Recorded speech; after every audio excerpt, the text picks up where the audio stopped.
Sometimes, the smallest door opens into the biggest mistake of your life.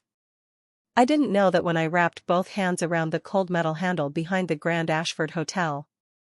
If I had, I would have turned around, climbed back into my aging Toyota Corolla, and driven home without collecting the extra $80 that seemed so important that afternoon. But life never announces the moment everything changes. It hides inside ordinary decisions, waiting quietly until you're already committed. My name is Claire Bennett, and 25 years old wasn't supposed to feel this exhausting. I worked mornings at a neighborhood bakery and evenings for a catering company, trying to save enough money to open a tiny cafe someday. Dreams were expensive in Boston. Rent kept climbing, groceries seemed to cost more every week, and my checking account had developed the unpleasant habit of reminding me how far reality stood from ambition. Still, I believed that if I kept working hard enough, eventually something good would happen. Funny how the universe answered that belief. The catering van rolled to a stop behind the hotel just after 6:30. The alley smelled faintly of fresh bread, coffee grounds, and rain drifting in from the harbor. Gray clouds hung low above the city, turning the polished glass buildings into dull mirrors. I stepped out, adjusted the black apron folded over my arm, and checked the delivery invoice one more time. Dessert trays. Private charity gala. Ballroom level 3. Service entrance only. A young security guard stood beneath the loading dock awning, talking into his radio. He barely looked at me before pointing toward a narrow hallway. "Kitchen's overloaded tonight," he said. "Use the back door and someone will meet you inside." 4 simple words. Use the back door. I balanced the dessert boxes carefully, nudged the heavy steel door open with my shoulder, and stepped into a quiet corridor washed in soft yellow light. The noise from the ballroom disappeared instantly, replaced by the distant hum of air conditioning and the quiet rhythm of polished dress shoes somewhere beyond the walls. Something felt strange immediately. Hotels were never this silent before major events. Usually there were servers rushing past, chefs shouting orders, dishes clattering together. Here, all I heard was my own breathing. I kept walking anyway. The hallway curved left before opening toward another door that wasn't fully closed. Warm light spilled through the narrow gap onto the marble floor. Voices drifted through, calm and measured, too quiet to understand. I assumed I had reached the staging area for the event. I shifted the weight of the dessert trays, nudged the door a little farther open with my elbow, and took one careful step inside. The room beyond wasn't a kitchen. It wasn't a ballroom either. It looked more like a private executive lounge, elegant, perfectly organized, and occupied by several men wearing dark tailored suits.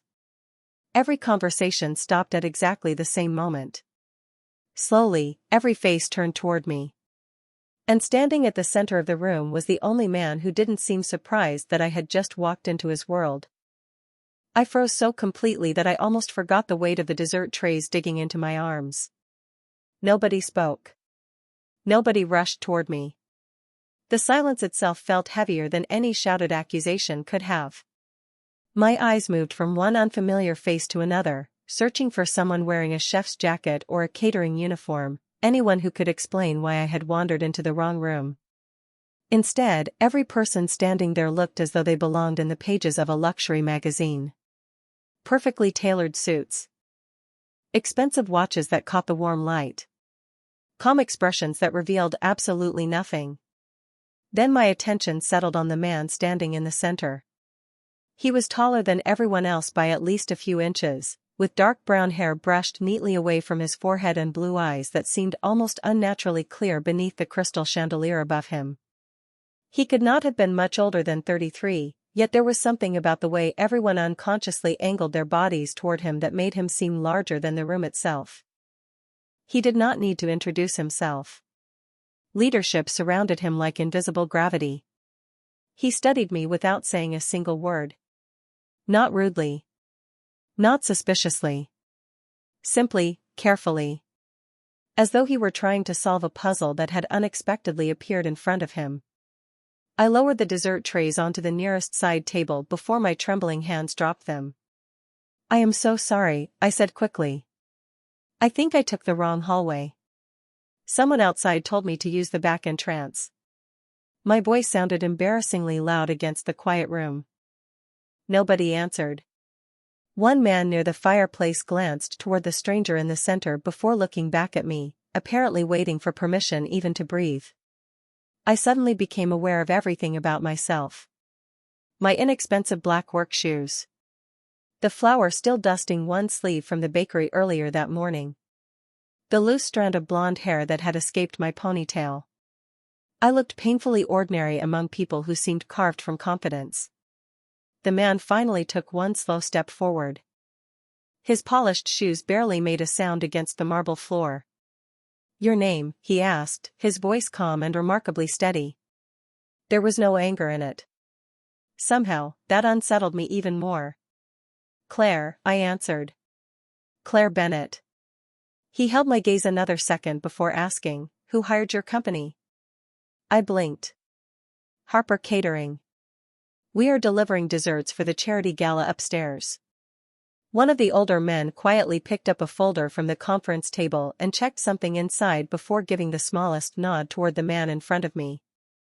They already knew I was telling the truth.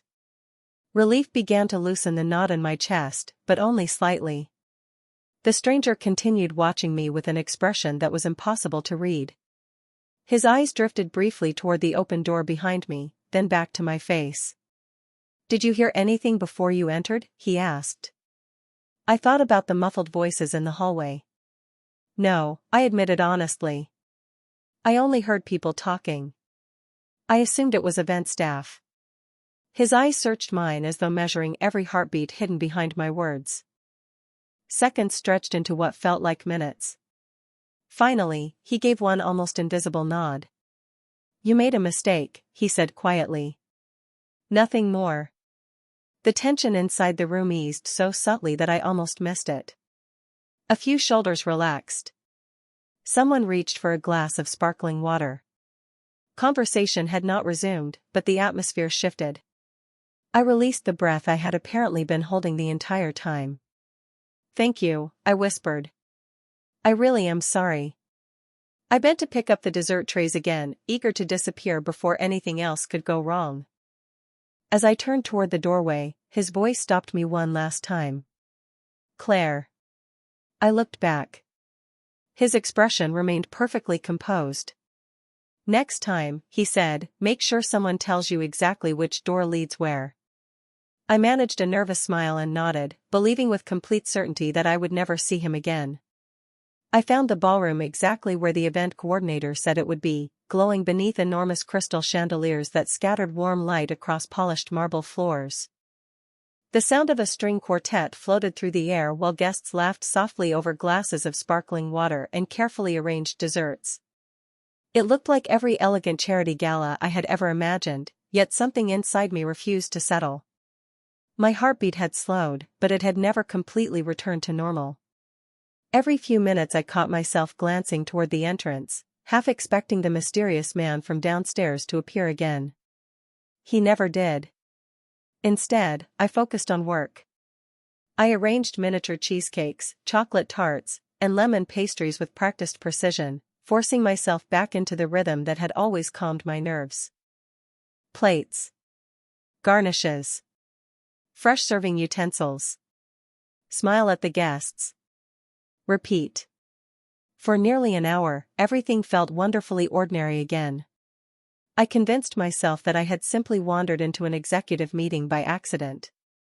Wealthy people valued privacy. That was all. Then the evening shifted without warning. One of the hotel managers hurried toward our catering team with an anxious expression. "We are changing the exit route for staff," he announced quietly.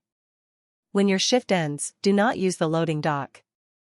Please leave through the East employee parking lot instead." Someone asked why. The manager hesitated just long enough for everyone to notice. "Maintenance issue," he answered quickly before walking away. The explanation sounded rehearsed. I looked across the ballroom toward the tall windows overlooking the city. Rain had finally started, tiny drops racing each other down the glass while the Boston skyline blurred beneath gray clouds. Something about the weather matched the strange feeling growing in my stomach. Around 9 o'clock my shift finally ended. My feet ached from nearly 12 hours of standing, and all I wanted was to drive home, take a hot shower, and sleep until sunrise. I grabbed my backpack, thanked the catering supervisor, and followed two coworkers toward the employee exit. They climbed into the same compact sedan and waved goodbye as they pulled away. My Corolla sat alone near the far end of the parking lot beneath a flickering security light. The rain had become steadier now, tapping softly against the pavement. I unlocked the driver's door and tossed my backpack onto the passenger seat. Just as I reached for the ignition, my phone vibrated. Unknown number. I almost ignored it. Almost. Something made me answer. Hello? Silence greeted me at first. Then a calm male voice spoke only one sentence. Do not drive away yet. Before I could respond, the call disconnected.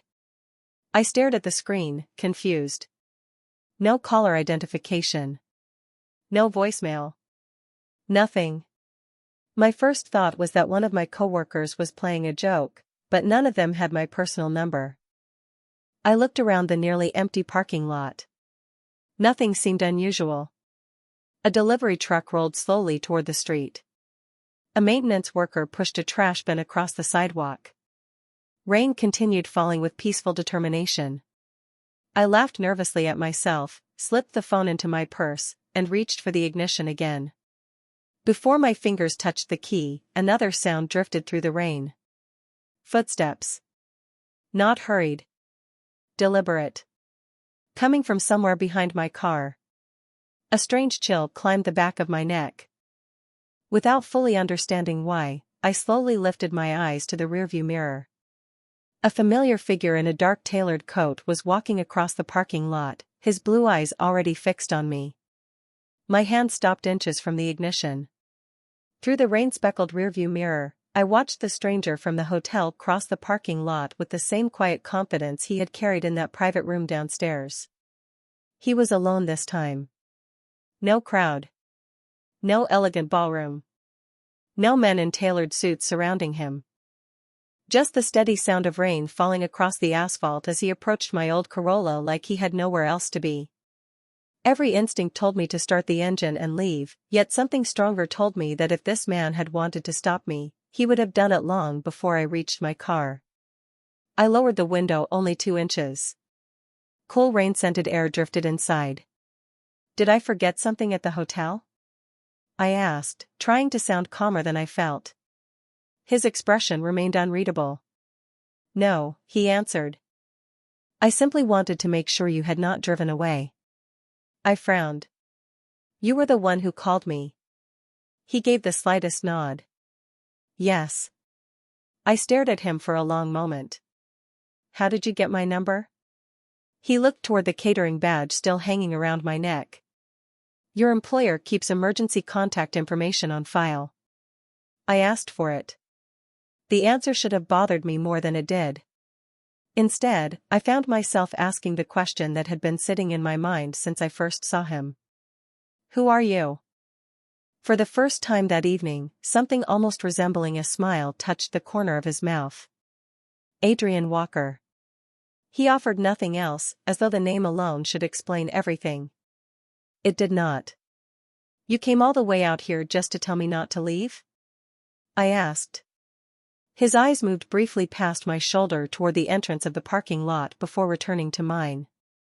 Sometimes people are seen in places they were never supposed to enter, he said quietly. Sometimes others make the wrong assumptions about what they saw. I felt the knot in my stomach tighten again. I already told you I did not hear anything. I believe you. His answer came without hesitation. The problem is that belief is not always shared by everyone. Rain continued tapping against the roof of my car, each drop somehow making the silence between us feel louder. I followed his gaze toward the far end of the parking lot. A black sport utility vehicle had just turned slowly into the entrance. There was nothing unusual about it, yet Adrian's attention remained fixed on it for a fraction longer than seemed necessary. He stepped slightly closer to my window, lowering his voice. Claire, I want you to do exactly what I say. My pulse quickened. Why? Because I would rather be overly cautious than regret being too late. The calm certainty in his voice made it impossible to dismiss him. He looked around once more before continuing. Lock your doors. Without thinking, I pressed the button beside the steering wheel. The soft click echoed inside the quiet car. Good, he said. Now stay here for 1 minute. 1 minute for what? I asked. Before he could answer, headlights swept across the wet pavement behind him. The same black sport utility vehicle rolled farther into the parking lot than any guest would have needed to go. It slowed instead of parking. My breath caught as Adrian turned toward it, every trace of warmth disappearing from his face. The rain kept falling, peaceful and ordinary, but suddenly nothing about the night felt ordinary anymore. My fingers tightened around the steering wheel until my knuckles turned pale. The black sport utility vehicle continued creeping across the rain-soaked parking lot without choosing a parking space. It simply moved at walking speed, as though whoever sat inside was looking for something. Or someone. Adrian did not move. He stood between my Corolla and the approaching vehicle with both hands resting naturally at his sides, his posture relaxed enough that anyone watching would assume he was waiting for a friend. Only his eyes gave him away. They never left the windshield of the approaching vehicle. I leaned closer to the cracked window. Adrian, I whispered, what is happening? He answered without looking back. Nothing has happened yet. The choice of words sent another chill through me. Yet. I swallowed hard and glanced toward my phone lying in the cup holder. Should I call the police? Should I start the engine? Should I simply drive away? Every option felt wrong. Adrian had asked me to stay exactly where I was, and for reasons I could not explain, I trusted him more than my own confused instincts. The sport utility vehicle slowed another few feet away before finally stopping near the opposite row of parked cars. Its headlights remained on, reflecting across the wet pavement like long ribbons of white light. Nobody stepped out. Nobody rolled down a window. The engine continued idling quietly beneath the steady rhythm of the rain. Nearly 30 seconds passed without anyone moving. Then Adrian reached into the inside pocket of his dark coat and removed his phone. He glanced at the screen for only a moment before slipping it away again. Whatever message he had received seemed to confirm something. He walked to my window once more. You are going to leave now, he said calmly. I blinked in surprise. I thought you told me to wait. I needed 1 minute. He looked over his shoulder toward the waiting vehicle. The minute has passed. Should I be worried? I asked. He held my gaze for a long second before answering. I would prefer that you simply be careful. That was not really an answer, and we both knew it. Careful of what? I pressed. His expression softened almost imperceptibly. Claire, have you ever noticed how quickly rumors spread? I nodded uncertainly. Imagine what happens when someone believes a rumor before they learn the truth. My stomach tightened again. Someone thinks I know something. Someone might, he corrected gently. The truth rarely travels as fast as assumptions. I looked toward the dark vehicle again. It had not moved. Rain streamed across its windshield, hiding whoever remained inside. Why are you helping me? The question escaped before I could stop it. Adrian was silent for several seconds. Because you walked through the wrong door, he finally replied. That should not become the reason your life changes. Before I could ask another question, his phone vibrated again. He read the screen, then looked toward me with the same steady confidence that had unsettled me from the beginning. Drive home, he said. Do not stop for coffee. Do not stop for gas. Go straight home. Will I see you again? I asked before thinking. His eyes reflected the parking lot lights for a brief moment, making them seem almost silver beneath the rain. I hope not, he answered honestly. That would mean everything returned to normal. He stepped away from my car and gave one small nod. I started the engine. As I pulled carefully toward the exit, I glanced once into my rearview mirror.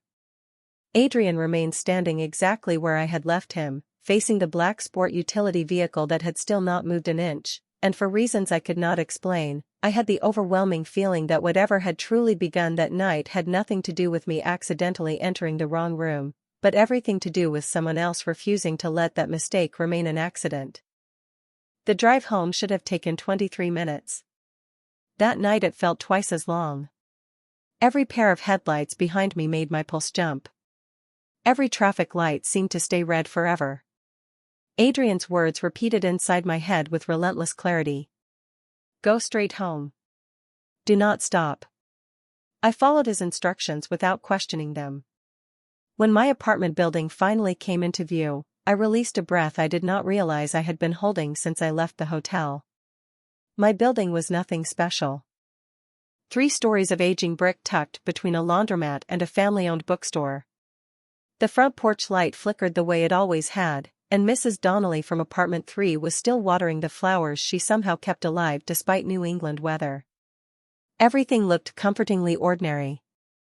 I almost laughed at myself for becoming so nervous over one strange evening. I parked, hurried through the drizzle, climbed the narrow staircase, and locked my apartment door behind me. The familiar scent of vanilla candles and fresh coffee instantly settled my nerves. My tiny apartment was hardly glamorous, but every piece of furniture had been earned through years of overtime and careful budgeting. The second-hand couch. The worn oak bookshelf. The little kitchen where I experimented with pastry recipes every Sunday afternoon. It was my safe place. I changed into an oversized sweatshirt, brewed a cup of chamomile tea, and promised myself that tomorrow everything would return to normal. Then my phone buzzed. The screen displayed a text message from an unknown number. There was no greeting. No signature. Only one sentence. Are you home safely? I stared at the message, my heart beginning to race again. Nobody should have known where I lived except family, close friends, and my employers. I hesitated before typing a reply. Who is this? 3 dots appeared almost immediately. Adrian. Relief washed over me so unexpectedly that I actually smiled. It lasted only a second. How did you know where I live? I said back. His answer arrived a few moments later. I made sure you arrived before I left the hotel. I looked toward my apartment window overlooking the quiet street. Had someone followed me the entire way home? The thought should have frightened me, yet something about the message suggested protection rather than surveillance. Before I could decide how to respond, another text appeared. Lock every window tonight. That one sentence erased the small sense of safety I had just regained. I stood and checked the front door again even though I knew it was already locked. Then I walked through every room, making sure each window was secured. The rain tapped softly against the glass while distant thunder rolled somewhere over the harbor. By the time I finished, I felt ridiculous. I was letting an unusually stressful evening convince me that ordinary sounds carried hidden meaning. My phone remained silent after that. I left it on the kitchen counter, finished my tea, and tried reading a novel before bed. I made it through exactly 4 pages. Every few minutes my attention drifted back to the dark window above the sink.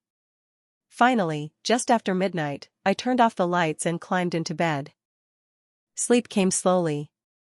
My mind replayed the hotel hallway, the private room, Adrian's calm voice, and the mysterious vehicle waiting in the parking lot.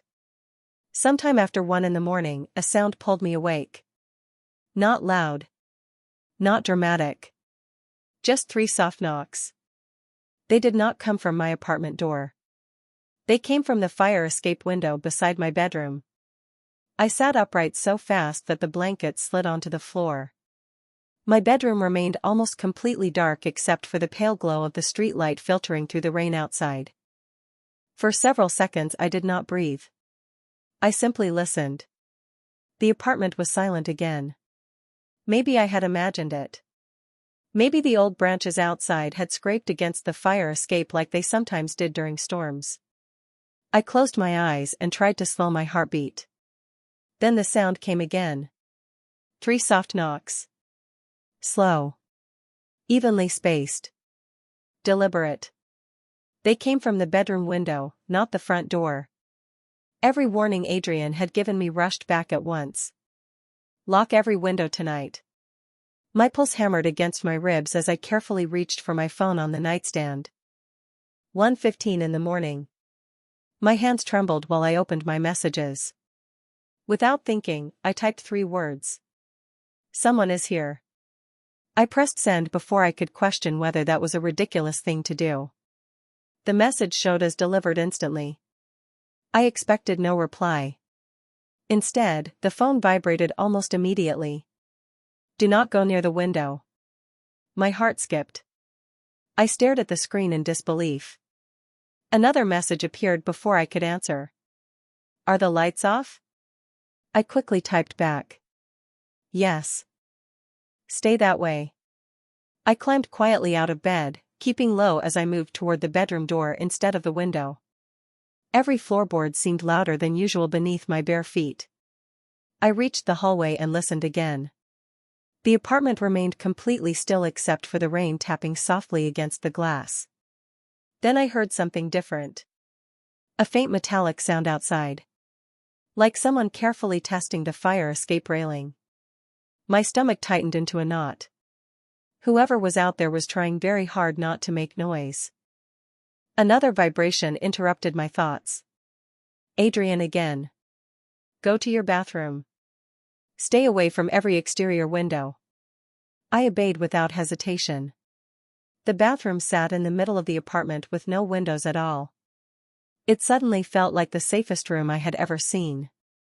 I locked the door behind me even though I knew it would not stop anyone determined enough. My breathing echoed off the small tiled walls.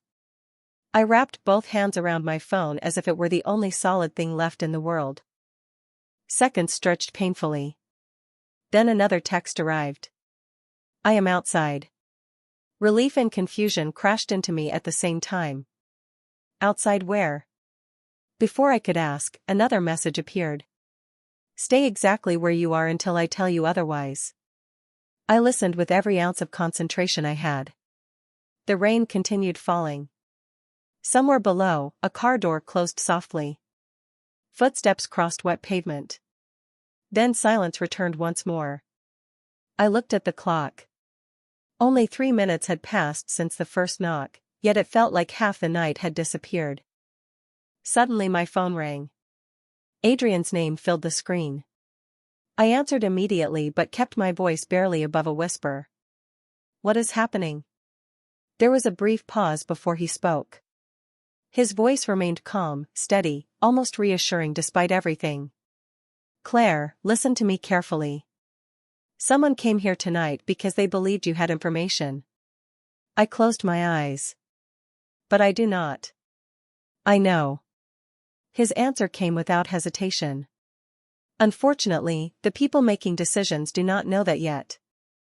I leaned against the bathroom wall, trying to steady my breathing. Am I safe? Another brief silence followed. You are, Adrian said quietly. Because they arrived a few minutes too late. My grip tightened around the phone until my fingers began to ache. What do I do now? I whispered. Adrian did not answer immediately.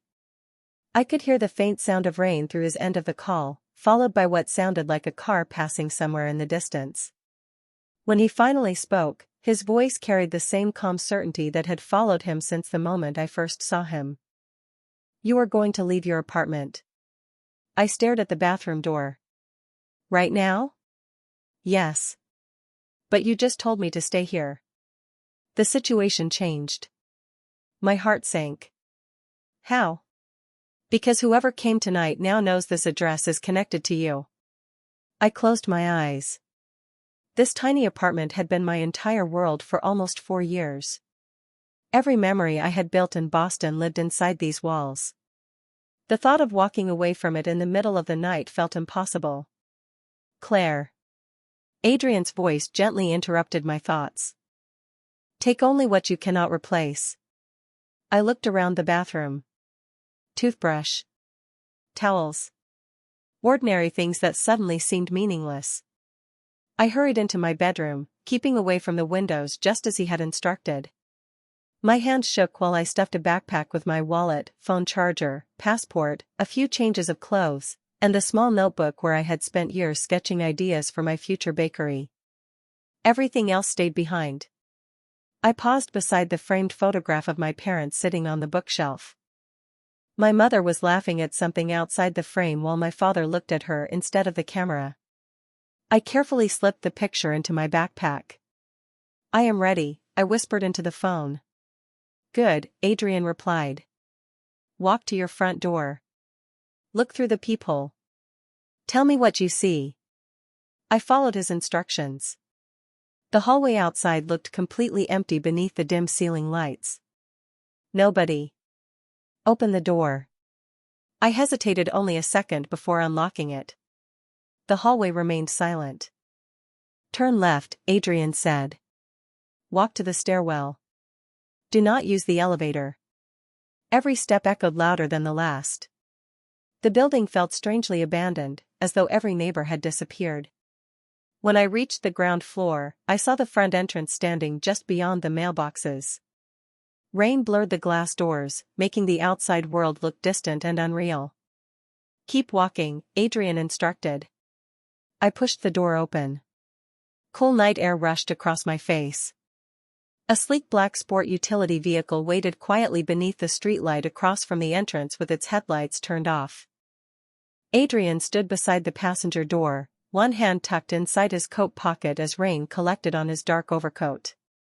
Seeing him there dissolved the fear that had been tightening around my chest for the past several hours. I crossed the sidewalk almost automatically.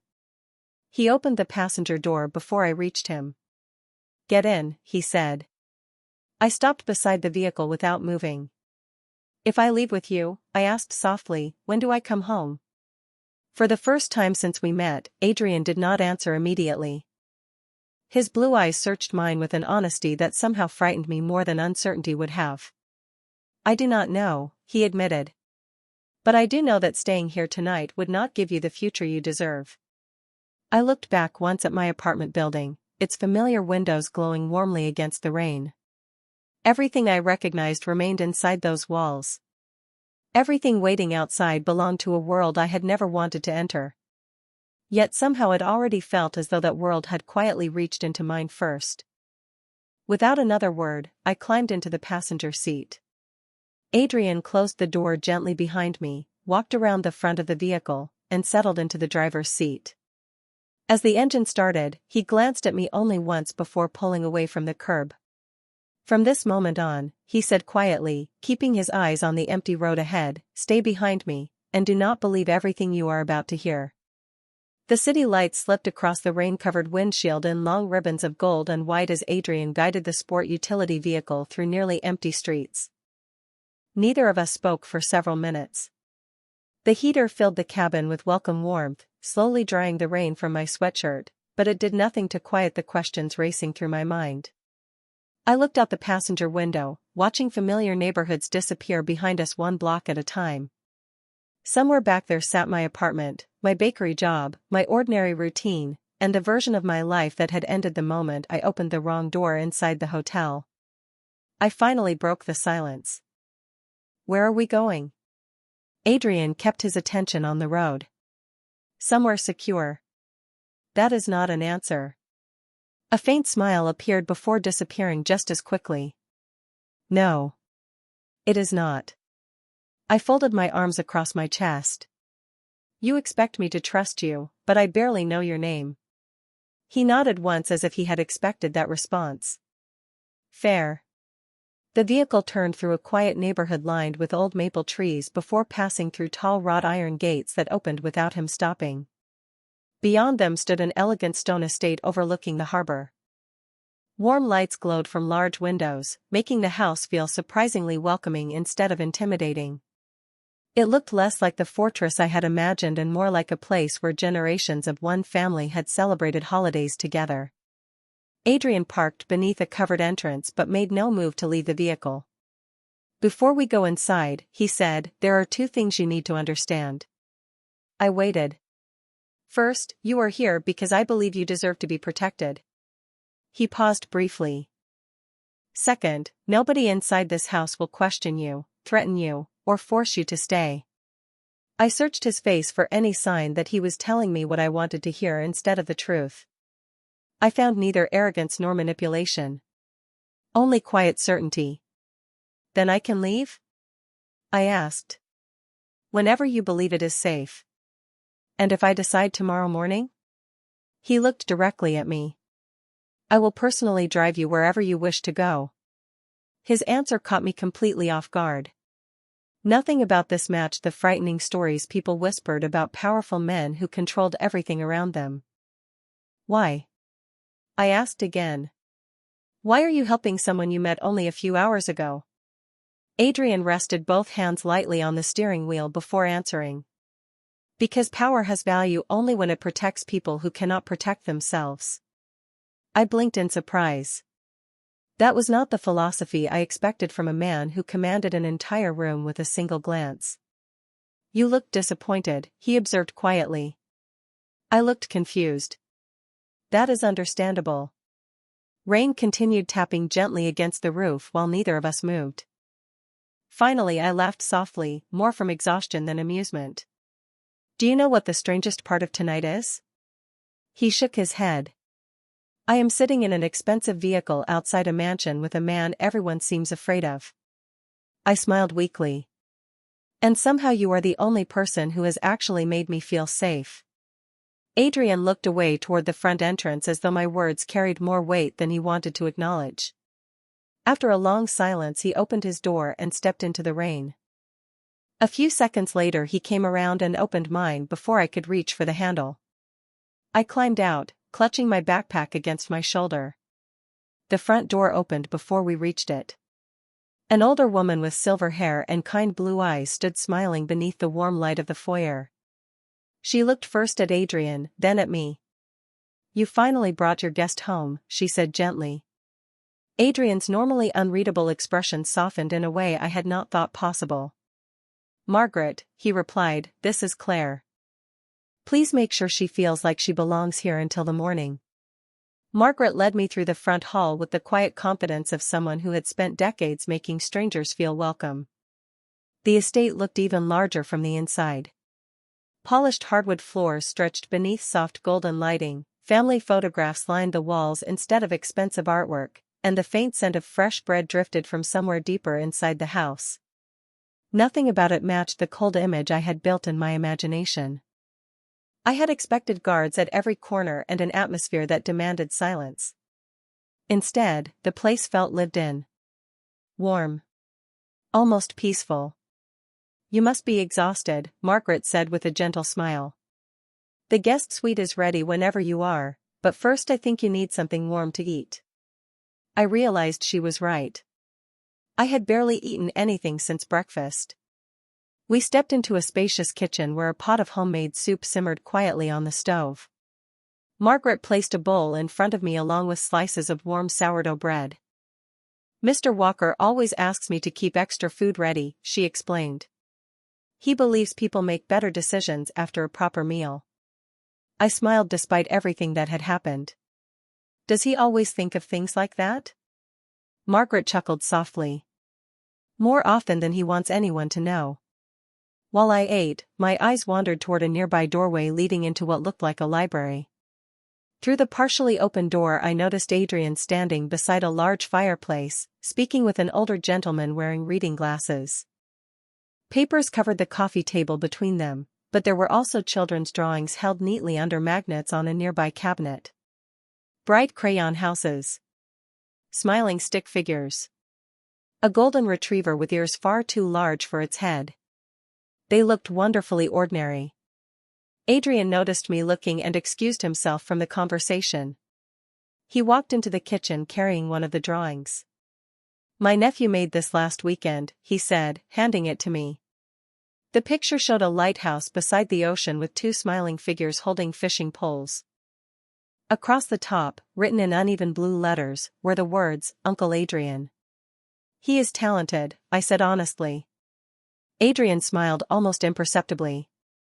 He insists the lighthouse needed more seagulls. I laughed quietly. Somehow that simple conversation dissolved another layer of fear I had been carrying. This was not the image the outside world painted of him. I handed the drawing back carefully. People would never believe this side of you. His expression became thoughtful. Most people never have the opportunity to look beyond headlines or rumors. Before I could answer, a young housekeeper entered carrying a folded blanket.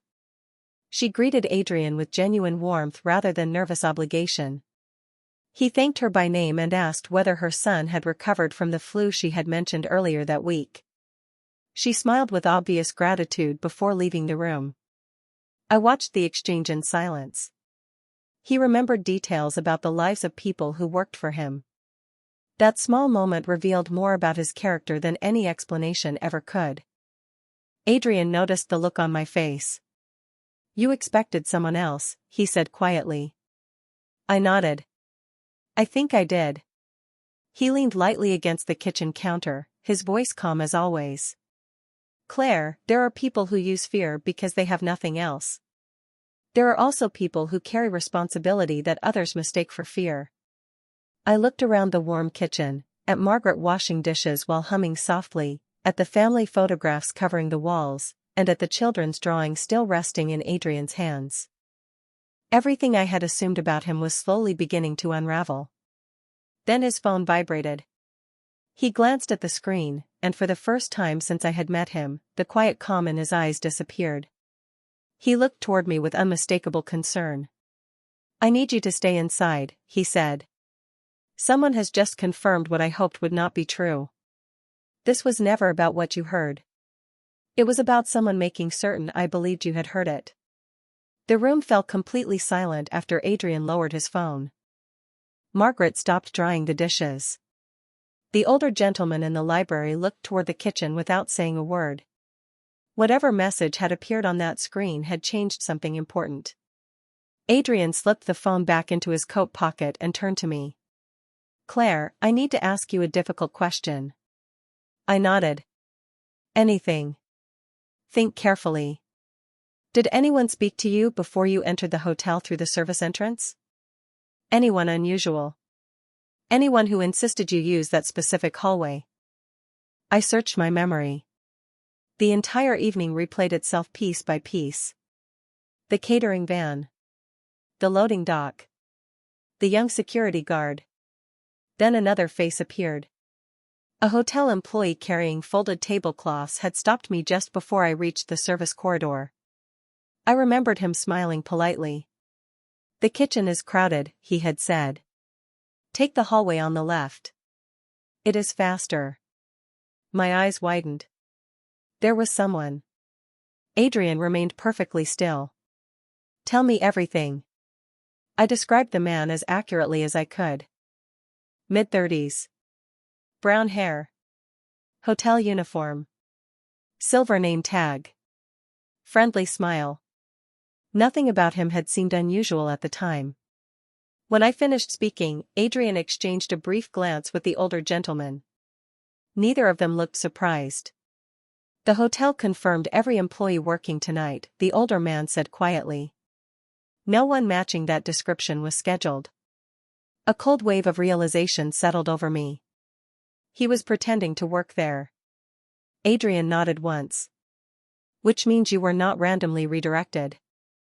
I struggled to process the thought. "Someone wanted me to enter that room."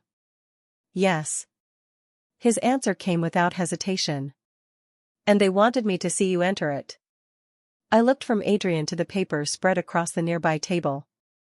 For the first time I noticed a blueprint of the hotel among the documents. Several hallways had been highlighted in different colors. Adrian walked over and placed one finger on the service entrance. "Your original delivery route should have taken you here." His hand moved to another corridor. "Instead, someone deliberately guided you here. The difference was only 50 feet, yet those 50 feet had changed everything." "But why?" I whispered. Adrian remained silent for a moment before answering. "Because someone wanted to create distrust inside my organization." He looked directly into my eyes. If I believed you had overheard confidential discussions, I would be forced to protect you. If others believed I was protecting you for unknown reasons, they would begin questioning my judgment. I slowly understood. This was never about me. No, Adrian admitted. You were simply placed in the middle of someone else's strategy. My stomach tightened. Who would do something like that? Before Adrian could answer, the older gentleman quietly placed a thin folder on the table. Inside were several printed photographs from the charity gala. Most showed guests talking or servers carrying trays. One image made my breath catch. Standing only a few feet behind me was the same man who had redirected me into the hallway. He was smiling toward the camera while pretending to adjust a floral arrangement. Adrian picked up the photograph. His name is not on the guest list. Another page revealed security footage captured from a different angle. The same man appeared briefly speaking with someone near the ballroom entrance. The second person wore an expensive navy suit. Adrian studied the image for several seconds. His expression did not change, but the quiet disappointment in his eyes was unmistakable. I know him, he said softly. The older gentleman looked up. Are you certain? Adrian nodded. He has worked beside me for 8 years. The room became impossibly quiet. I stared at Adrian, hardly believing what I was hearing. Someone you trusted? I asked. He folded the photograph carefully before setting it back onto the table. The person responsible was never outside my world, he said. He has been standing inside it all along. None of us slept that night. The rain finally stopped just before dawn, leaving the estate wrapped in a quiet gray morning that felt strangely disconnected from the storm inside the house.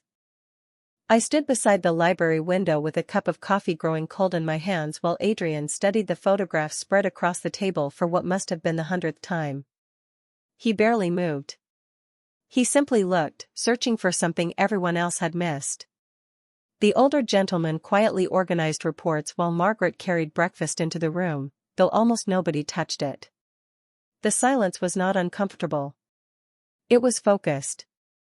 Finally Adrian looked up. There is one detail that does not fit. He held up the photograph of the man who had redirected me at the hotel. If the objective was only to manipulate me, this person never needed to let Claire see his face. I frowned. Unless he thought I would never remember him. Adrian shook his head slowly. No. He wanted you to remember. The thought settled heavily over the room. I closed my eyes and replayed every second from the hotel once again. The hallway. The smile. The silver name tag. Then something unexpected surfaced from my memory. The flowers, I whispered.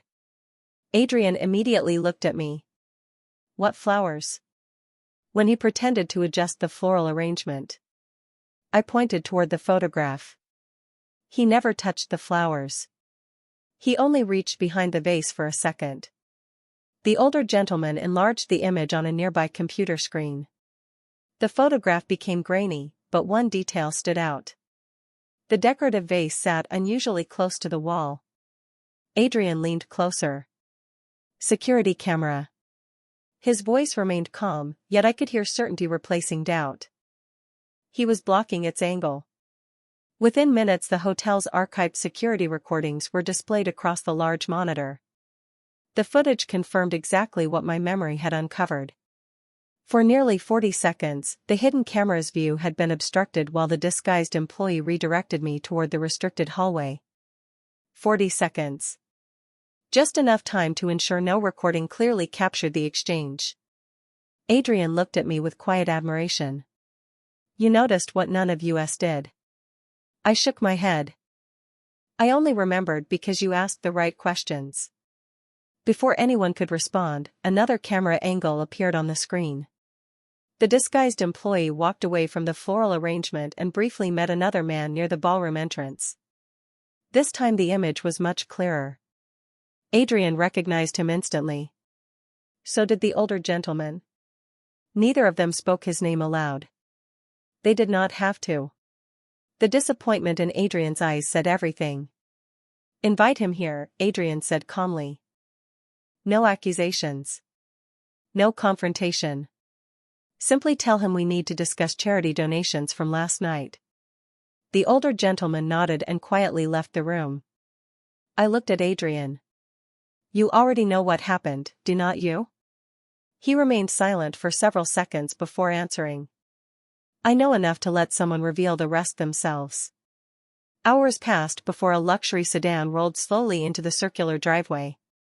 Through the library window I watched a well-dressed man step out carrying a leather briefcase and wearing the relaxed confidence of someone who believed the morning would be ordinary. He greeted the staff warmly as though nothing in the world had changed overnight. Adrian stood beside me without saying a word. Are you afraid? I asked quietly. He surprised me by smiling faintly. Not for myself. His eyes shifted toward me. Yesterday you accidentally walked into my world. He paused before adding, today you helped me save it without ever raising your voice. As the front door opened and familiar footsteps echoed through the hallway, I realized the most important battle was not going to be won by force. It was going to be won by the truth that one ordinary memory refused to let disappear. The conversation inside the library lasted less than 20 minutes, yet it quietly changed every life connected to that house. I remained in the adjoining sitting room with Margaret, close enough to hear calm voices rising and falling behind the closed doors but never loud enough to distinguish individual words. Nobody argued. Nobody shouted. That surprised me more than anything else. When the library door finally opened, the man carrying the leather briefcase walked out first. The confidence he had worn upon arriving had disappeared, replaced by the expression of someone who understood that truth had quietly reached him before he could outrun it. He paused beside Adrian, lowered his head respectfully, and handed over a small silver key along with an access card from the hotel. Adrian accepted both without triumph or satisfaction. Thank you for choosing honesty before it was too late, he said simply. The man nodded once and left the estate without another word. I looked toward Adrian, waiting for an explanation. He stepped into the sitting room and placed the silver key on the coffee table between us. It opened a private storage cabinet inside the hotel, he explained. Everything we needed to understand the situation was there. I searched his face. So it is over? He smiled gently. The misunderstanding is over. Rebuilding trust will take longer. Somehow that answer felt more genuine than a dramatic victory ever could have. The rest of the morning unfolded quietly. Staff members returned to their routines. Margaret insisted I eat a proper breakfast before making any decisions. Sunlight finally pushed through the clouds, filling the estate with warm light that made the difficult night feel farther away than it really was. Around noon Adrian walked with me toward the front entrance where my backpack already waited beside the door. A familiar silence settled between us as we crossed the marble floor. It was no longer uncomfortable. It felt like the kind of silence shared between two people who had learned more about each other in one day than most strangers learned in years. When we reached the front door, Adrian stopped and looked at me. You are free to return to your apartment whenever you wish, he said. The situation has been resolved, and arrangements have already been made to ensure your home is secure. I looked down at my backpack before meeting his eyes again. Part of me wants everything to go back to the way it was. That is understandable. But another part of me knows it never really can. He nodded slowly. Some doors only open one way. I smiled at the unexpected truth in those words. I still want to open my bakery someday. You should. Even after all this? Especially after all this. He reached into his coat pocket and handed me a simple white business card. There was no title beneath his name. No company logo. Only a phone number written in black ink. If you ever need help, he said, call. Not because you owe me anything. Because good people should never believe they have to face difficult days alone. I slipped the card carefully into my wallet beside the photograph of my parents. Margaret embraced me warmly before stepping back with tears shining in her eyes. You will always have friends here, she said. Adrian opened the front door himself. Bright afternoon sunlight stretched across the stone steps where rain had fallen only hours before. I paused on the threshold and looked back one final time. 24 hours earlier I had entered another building through a forgotten service entrance because someone casually pointed me in the wrong direction. That ordinary mistake had led me into a world I never expected to see. Adrian noticed me glancing toward the doorway and smiled with quiet understanding. "The first time," he said softly, "someone sent you through the wrong entrance. Today you leave through the front door because that is where you always belonged." I stepped into the sunlight carrying nothing more than one backpack, a business card, and a completely different understanding of courage. I used to believe that the strongest people were those who could control every room they entered. Now I know the strongest people are the ones who can protect another person's future without asking for anything in return, because real power is never measured by the doors you close behind others, but by the ones you choose to open for them.